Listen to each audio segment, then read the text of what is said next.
Hello, hello. I am recording for this next week's podcast, and I had a little bit of a reflection on the podcast from my last episode with Jeff Harry and the upcoming scavenger hunt that we have in the Embracing Intensity community to help bring more play into your summer. And I had been thinking about this for a few weeks. And last year, when I did it in the community, it was a fantastic way to get to know members of the Embracing Intensity community and learn what we find new ways to bring play into our lives. And it was just a great opportunity. And I decided this year that I wanted to do it again. But one of the things that I really had a little bit of a hard time with is really justifying how are we talking about play right now when there's so much difficult things going on in the world? And I realized that this is why I was so drawn to Jeff Harry's work recently, who was on the podcast this past week. Because as I've been watching him, he's been posting a lot of really fun videos that help break up the monotony and that really bring some fun and playful energy into all the stuff that's been going on in the world and also just being stuck at home and all of that things. But he's also not afraid to talk about difficult topics. And one of the things he talked about in our interview is how he uses play to actually talk about challenging conversations, to talk about challenging topics like racism or dealing with a-holes at work, which he does with Gary Ware. And all of those things, play can be a way that we can broach those topics in a way that's more approachable. And one of the things that he said that really resonated with me at this time is there's nothing wrong with having multiple emotions at the same time. And I think that's something that I've been reflecting on a lot because I know there's a lot going on. There's a lot of reason not to be playful, not to be happy, and to just like really be worried about what's going on in the world. But at the same time, I realized that play is so important. Play is a form of self care. And so I really wanted to clarify on this episode really the difference between play and toxic positivity. So, toxic positivity is a concept that I just heard of maybe last year, I think.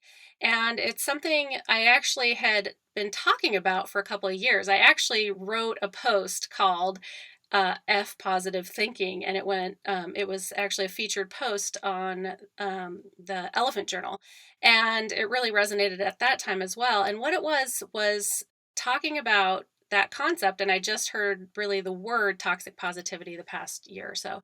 But the concept of toxic positivity is that we use positivity to brush off the negative, to not have those conversations, to ignore those things.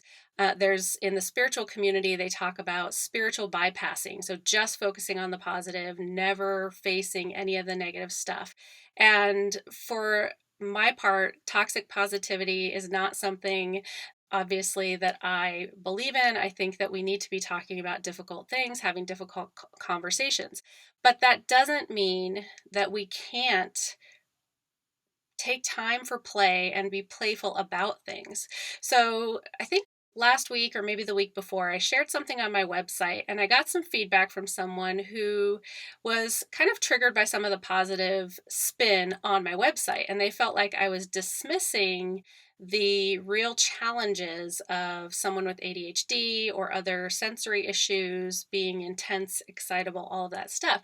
And we had a good conversation afterwards. But what I realized is that when you're looking at one little snippet, one little part of the conversation, one piece of my website, for example, you might come to the belief that I am being overly positive or I'm glossing over certain pieces, but that's just one little small part.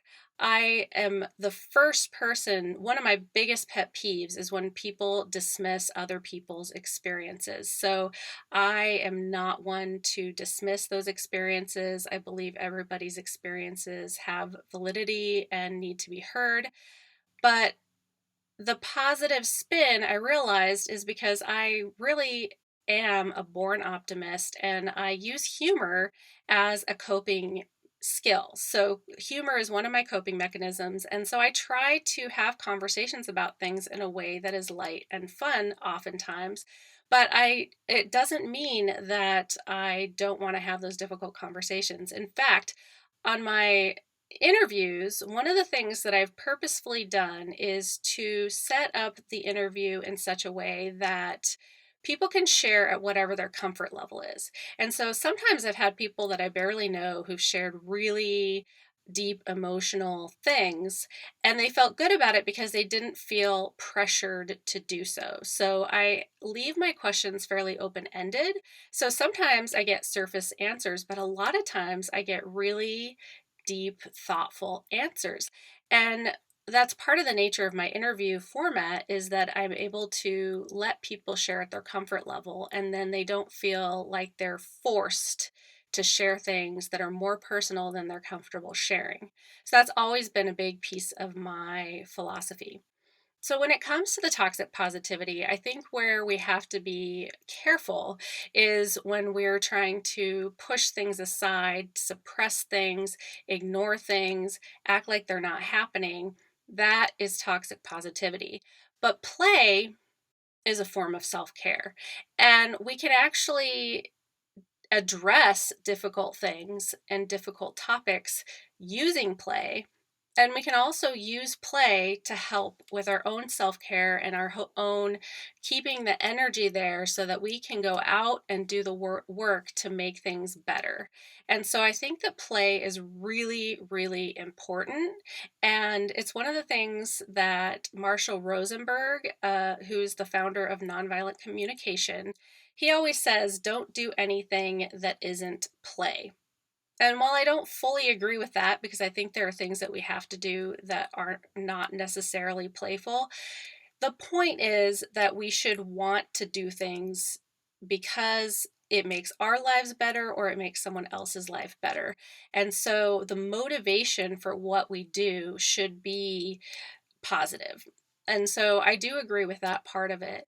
And he really values play as one of the necessary components of our life. And I think one of the things I noticed when I started doing my Ignite Your Power course and I talked about the importance of play is that a lot of times people have a misconception of what exactly play is. They think of play as a kid thing, that's something kids do, it's playing games, it looks a certain way. But play doesn't have to be things that kids do or things that we use the term play for. It can be something, anything that makes you feel lighter, anything that makes you, that you enjoy. So singing, dancing, playing, anything that you find playful, even if you wouldn't use that term, play. So in the Embracing Intensity community this week, we're going to be talking a lot more about play. I started the scavenger hunt, and it's going to be some activities throughout the day, through the week, in the Embracing Intensity community to get to know the members there. Each day is going to have a theme with different challenges. But also, even if you're not in the Embracing Intensity community, I'm holding 2 live events and they're open to anyone to join. You don't have to be already a member or anything like that.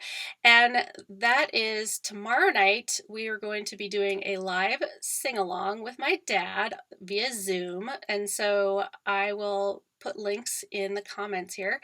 And he'll be leading that us in a sing along, and that's something that I found very playful growing up, was going to sing alongs both with the family and with our church and everything.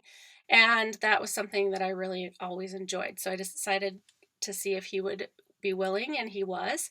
And then the other thing is we have a talk coming up with Gary Ware on finding your way back to the playground. And that is going to be this Saturday at 10 a.m. Pacific. And again, there'll be a Zoom link and I can send it to anyone who puts interested on the event. And I'm really excited about it because Gary was also on the podcast, and he and Harry and Jeff Harry have worked together on a number of things, which has been great. And so those are the two events that we have that are going to be live. And then the scavenger hunt will be happening in the Embracing Intensity community, which there is a free trial for. So if you wanted to pop in and check it out and see what's going on, that would be great. And yeah, you can find out more information in the links that I'll share. Have a great day. Bye-bye.